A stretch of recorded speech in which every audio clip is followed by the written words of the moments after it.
काय आपल्या मुलाचं सतत पोट दुखतंय? सर त्याला काहीच अजून लक्षणं नाही, पण तो नेहमी म्हणतो पोट दुखतं, पोट दुखतं, पोट दुखतं. तर ह्या अजून काही लक्षण नसताना पोटदुखीचं कारण काय, यामुळं बरेच पालक हे व्यथित झालेले असतात. तर आज आपण बघूयात ह्या लहान मुलांमध्ये पोटदुखीचं तरी कारण काय आहे ते. नमस्कार, मी डॉक्टर प्रशांत चव्हाण, आपल्या पाल्याचा यूट्यूबवरील बालरोगतज्ञ. सध्या पोटदुखीचं मुलांचं प्रमाण खूप वाढतंय. तुम्ही जर कधी 10 वेळेस डॉक्टरला व्हिजिट करत असाल तर 1 ते 2 वेळेस फक्त पोटदुखीसाठी तुम्ही डॉक्टरांना व्हिजिट करतात. असा सगळ्यांचाच अनुभव आहे आणि आम्हाला असे बरेच पालक सांगतात. आणि पालक यामुळं खूप घाबरलेले असतात किंवा त्यांना कारण कळत नाही. तर आपण आज डिटेल्समध्ये बघूया की हे पोटदुखीचं कारण काय. आता पोटदुखी हे दोन प्रकारचे आपण डिवाइड केलेलं असतं. सर्वात प्रथम म्हणजे ॲक्यूट ॲब्डॉमिनल पेन, म्हणजे एकदम काही दिवसांपासून अचानक भयंकर बाळाचं पोट दुखते, त्याला आपण ॲक्यूट ॲब्डॉमिनल पेन म्हणतो. आणि दुसरं असतं क्रॉनिक ॲब्डॉमिनल पेन, ज्यामध्ये काही महिन्यांपासून, काही आठवड्यांपासून आणि बऱ्याच दिवसांपासून तुमच्या बाळाचं सतत पोट दुखत असतं. बाळाला इतर काही लक्षणं नसतात, फक्त पोटदुखी अधूनमधून कमी जास्त चालू असते. मला असं वाटतं व्हिडिओ बघणाऱ्या बऱ्याच पालकांचं हेच असेल. हे दुसऱ्या प्रकारचे जे क्रॉनिक ॲब्डॉमिनल पेन आहे, जे सतत तुमच्या मुलाला पोट दुखते, हे चालू असणार आहे. तर हे 2 प्रकार झाले. आता हे लोक पोटदुखीला घाबरतात का?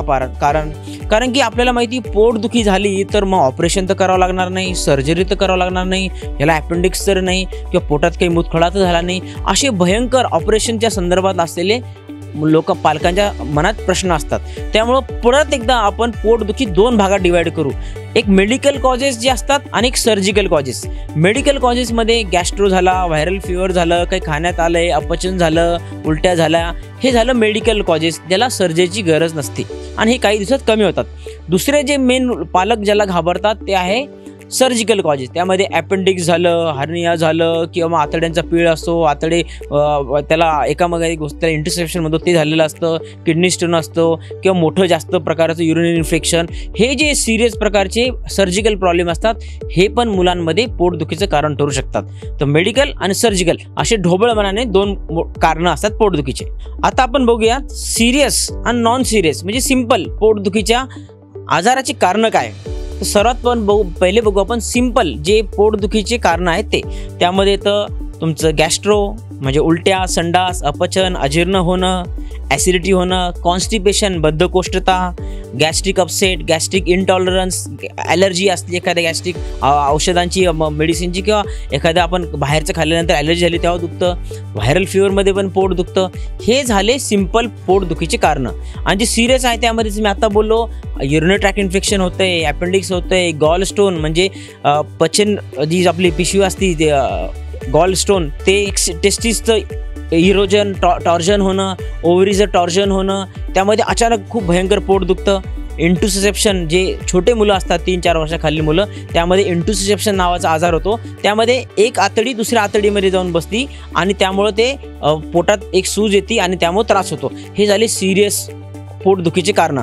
आता सर याला डिफरन्शिएट कसं करायचं लक्षणावरून, सिरियस पोटदुखी आहे किंवा आहे साधी पोटदुखी आहे, सिंपल पोटदुखी आहे. सिंपल पोटदुखीचे काही लक्षणं असतात ते मी तुम्हाला सांगू इच्छितो. जे पोट दुखणं बेंबीच्या आजूबाजूला असतं त्याला आपण सिंपल असं गृहीत धरू शकतो. सतत तुमचा मुलगा म्हणते बेंबीजवळ दुखते, तर ते एक नॉन सिरियस किंवा सिंपल प्रकारचं पोट दुखणं असण्याची शक्यता जास्त आहे. ते एक काहीतरी टेम्पररी 5 मिनटं 2 मिनटं येतं आणि नंतर तुमचा मुलगा खेळायला लागतो, बागडायला लागतो, त्याच्या लक्षात राहत नाही आणि तुमच्या पण लक्षात राहत नाही. हे अचानक येणारं ट्रान्झिएंट पोटदुखी सिरियस नसती.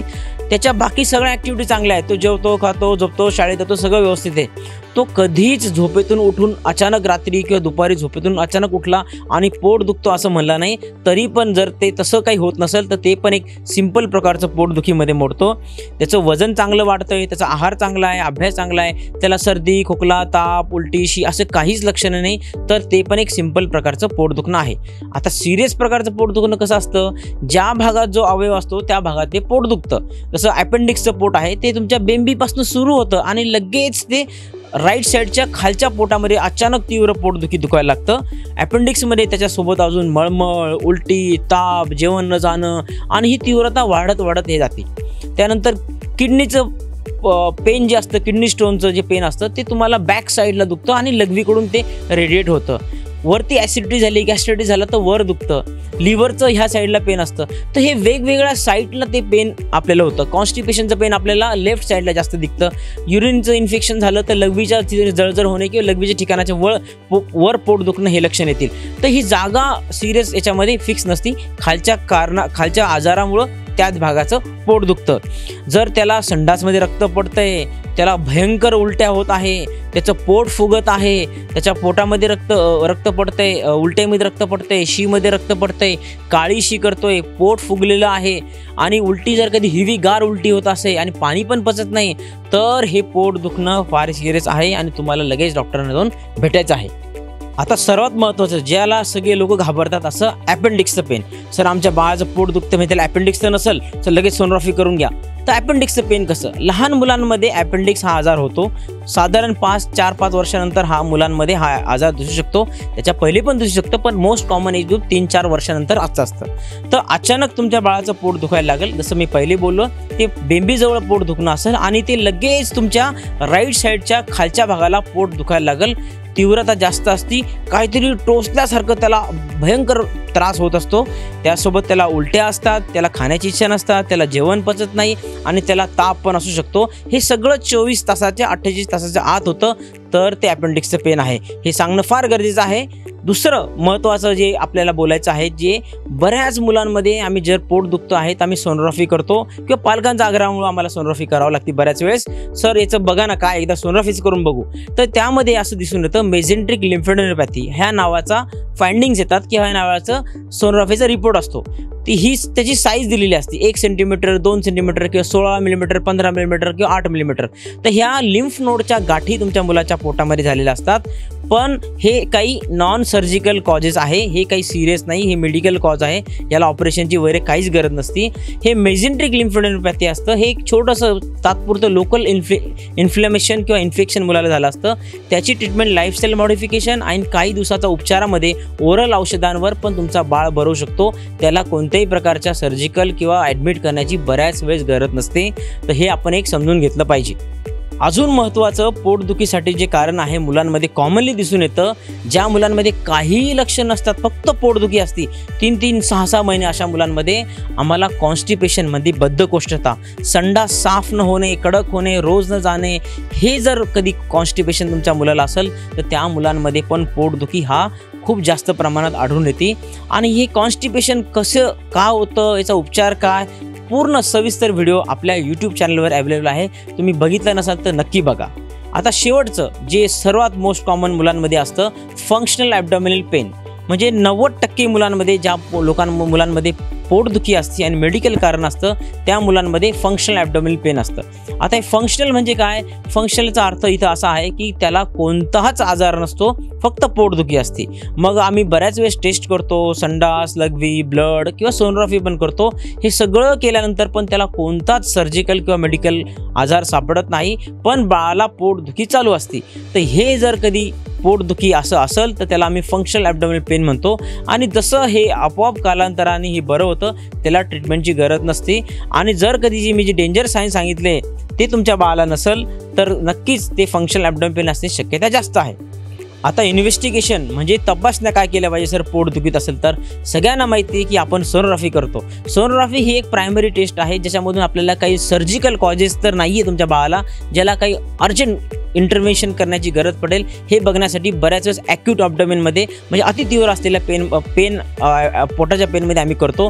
बाकी वेळेस आपण बाळाच्या लक्षणानुसार टेस्ट करतो. त्यात ब्लडच्या असू शकतात, युरिनच्या असू शकतात किंवा शीच्या पण काही तपासण्या असू शकतात. आता ट्रीटमेंट काय आहे सर याची? सर ट्रीटमेंट याची फंक्शनल ॲब्डॉमिनल पेन जी आपण बोलतोय, ज्याच्यामध्ये बाळाला काहीच आजार नसतो, फक्त सतत पोट दुखत असतं, त्या फंक्शनल ॲब्डॉमिनल पेनमध्ये आपल्याला बाळाला लाईफस्टाईल मॉडिफिकेशन करायचे. त्याची फिजिकल ॲक्टिव्हिटी रोज 30 ते 45 मिनटं पाहिजे. मैदानी त्याने खेळ खेळले पाहिजे. स्पायसी, ऑइली, फ्राईड फूड त्याला द्यायला नको. बाळाच्या आहारामध्ये रोज एक हिरवे पालेभाजी, एक फळ असणं गरजेचं आहे. भरपूर त्यांनी पाणी पिणं गरजेचं आहे. आणि त्याला एक सकस जंक फूड नसलेला आहार सेवनात असावा. तर हे बरंचसं प्रमाणाचं पोटदुखीचं गॅसेसचं प्रमाण कमी होतं आणि तुमच्या बाळाला याच्यापासून सुटका भेटू शकते. जर काही डायग्नोसिस झालं तपासण्यांमध्ये, तर त्याचा स्पेसिफिक उपचार आपण त्या आजारानुसार करतो. तर हे ॲबडॉमिनल पेन जे सतत पोट दुखतं आहे, जर आपल्या बाळाला याच्यातले काही सिरियस लक्षण नसेल तर ह्या सतत पोट दुखण्याला घाबरायचं कारण नाही आहे. फक्त आपल्याला आपल्या बाळाला काय होतं हे ऑब्झर्व करायचं आहे आणि डॉक्टरच्या व्यवस्थित फॉलोअप ठेवायचं आहे. धन्यवाद. थँक्यू.